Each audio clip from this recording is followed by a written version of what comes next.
Respected teachers, Assalamu alaikum. I am Musna Mukhtar from Snowman Publishers. And in this video, today we are going to talk about page number 65 of Knowledge Wheel English series. This is the third book of this series and it's for KG classes. Look here, this is page number 65. We can see two icons at the top of this page. This is reading and encircle. And this page is about magic E sound. Magic E is the important concept of phonics method. बच्चों को जब हम phonic के ज़रिए पढ़ा रहे होते हैं, बच्चों को वर्ड्स की जो प्रोनाउंस करने का तरीका हम लेटर साउंड्स के ज़रिए सिखा रहे होते हैं और बच्चे लेटर साउंड्स को देखते हुए वर्ड को प्रोनाउंस करते हैं, तो इसमें जो एक मैजिक ई है वो एक इम्पॉर्टेंट फैक्टर है. सो मैजिक ई अपने बारे में क्या बता रहा है?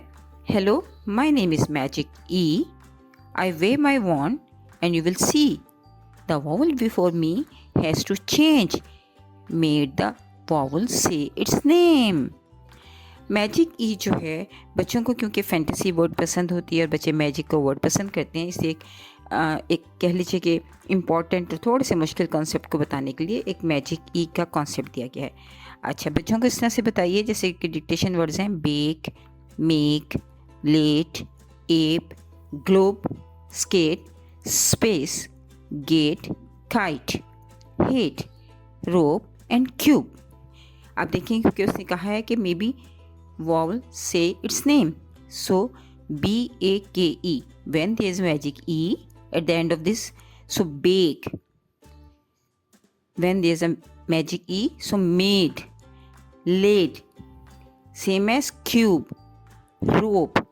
तो बच्चों को ये समझाइए कि जब मैजिक ई होगा, एंडिंग साउंड जो से है वो मैजिक ई होगी, तो मोस्टली वॉवल जो है वो अपने नेम के साथ बोलेगा. जैसे ए है तो बेक, मेड, लेट, एप. ओ है तो ग्लोब, रोप. इसी तरह हेट, काइट. तो बच्चों को ये वर्ड्स इसी तरह बताइए और बच्चों से कहिए कि वो इसको प्रैक्टिस करें. और आप बोर्ड पे इन वर्ड्स को लिखिए ताकि बच्चे बोर्ड्स पे लिखने की वजह से इसको एक विजुअल मेमोरी के तहत भी इसको याद रख सकें. और साथ साथ फिर बच्चों को इन वर्ड्स को अपनी बुक पे लिखने को कहिए, इरेज कर दीजिए बोर्ड पर से, ताकि बच्चे जो अपनी मेमोरी की बेस पर इस वर्ड को लिखें. और अगर वो भूल जाएं या गलत लिखें तो आप दोबारा वर्ड लिखें और वो खुद उसको चेक करना सीखें.